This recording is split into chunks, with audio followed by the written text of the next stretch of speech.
नमस्कार सभी। आज मैं सक्षम पांडे कक्षा 9वीं का छात्र आप सभी को शीर्षक बच्चों के खेल और क्रीड़ाओं के बारे में कहानी सुनाऊंगा। मैं इसमें स्मृति पाठ से आपको विस्तृत जानकारी दूंगा। स्मृति एक कक्षा 9वीं पाठ्य पुस्तक का पाठ है। इसके अंदर लेखक अपनी एक बचपन की अनोखी घटना का वर्णन करते हैं। वह बताते हैं कि कैसे जब वह छोटे थे तो वह एक दिन झरबेरी के पेड़ तोड़ रहे थे। जैसा कि हमें पता है बच्चे बहुत चंचल होते हैं और हमें इससे पता चलता है कि बच्चों को प्रकृति की गोद में रहना और उससे मस्ती करना बहुत अच्छा लगता है। ऐसा करते हुए एक लड़का उनके गांव से आता है और उन्हें बोलता है कि उनके बड़े भाई उनको और उनके छोटे भाई को बुला रहे हैं। ऐसा सुनने के बाद वह बहुत डर जाते हैं। वह सोचते हैं कि उनके भाई उनकी मार लगाएंगे या डांट लगाएंगे और कहीं वो इसी शरारत के बारे में तो ना हो। वह इससे बहुत डरते हैं कि कहीं उनकी क्रीड़ाओं और शरारतों का उनके बड़े भाई को पता न चल जाए। वह डरते डरते घर जाते हैं और उनके भाई उन्हें बोलते हैं कि तुम्हें यह चिट्ठियाँ मक्खनपुर, जो कि एक उनके जगह पर गांव है, उसके डाक खाने में देके आई है। यह सुनकर उनका डर चला जाता है। वह अपने भाई को लेकर जाते हैं और मक्खनपुर जाने के लिए रवाना हो जाते हैं। वह अपना डंडा लेके जाते हैं। इसको वो सांपों के लिए नारायण वाहन कहते हैं, क्योंकि उससे उन्होंने कई सारे सांपों को मारा था। जाते हुए बीच रास्ते में उनको कुआं मिलता है। वही कुआं जिसके अंदर एक बड़ा काला सांप था। वह कुआं करीब 36 फीट गहरा था। वो लोग उस कुएं के पास उठते हैं और एक ढेला उसके अंदर फेंकते हैं।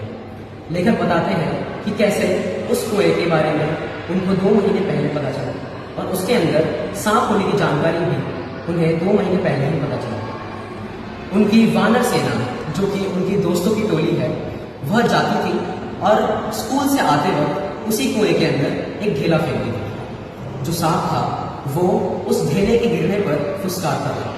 इससे हमें बच्चों की प्रकृति के बारे में पता चलता है कि कैसे वह कोई हलचल होने पर, अपने कार्य से, कोई शरारत से, कोई हलचल होने पर बहुत खुश होते हैं और प्रसन्न होते हैं।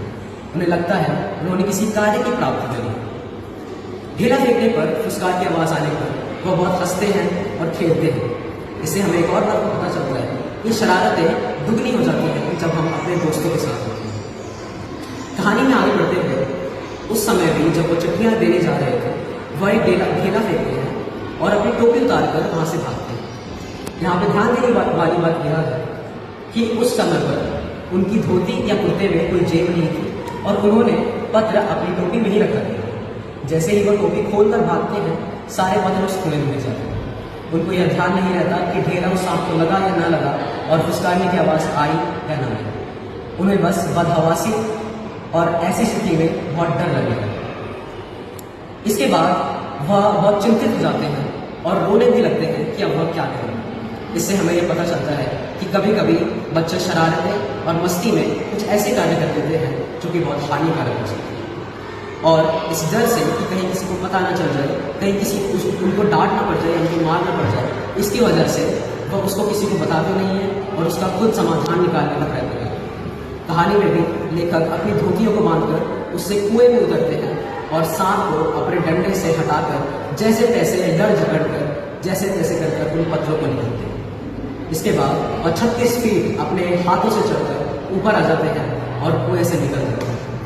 उनको एक बहुत सुख की और बहुत प्रसन्नता की प्राप्ति होती है। हमें पता चलता है किसी शरारत का जब अगर कोई दुर्भाग्य वातावरण होता है या कोई दुर्भाग्य चीज हो जाती है तो उसका हल करने में, उस मुसीबत का हल करने में और जो बच्चे होते हैं वो खुद से ही प्रयत्न करते हैं और अगर वह ऐसा करने में सक्षम हो जाते हैं तो उनको बहुत खुशी होती है। उनको लगता है कि उन्होंने कुछ बहुत बड़ा प्राप्त कर लिया है, उनका नाम बहुत बड़ा हो गया है, क्योंकि बच्चों में समझ की कमी होती है।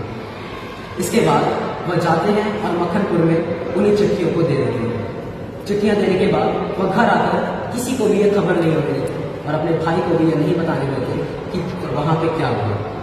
ऐसा इसलिए क्योंकि उन्हें उसी बात का डर है। इसके बाद कहानी अंत हो जाती है और हमें इससे यह सीख मिलती है कि बच्चों की प्रकृति कैसे होती है।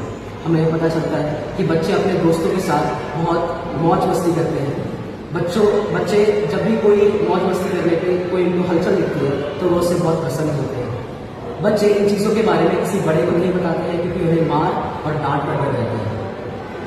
इसी के साथ मेरी कहानी यही समाप्त होती है। आप सबको धन्यवाद।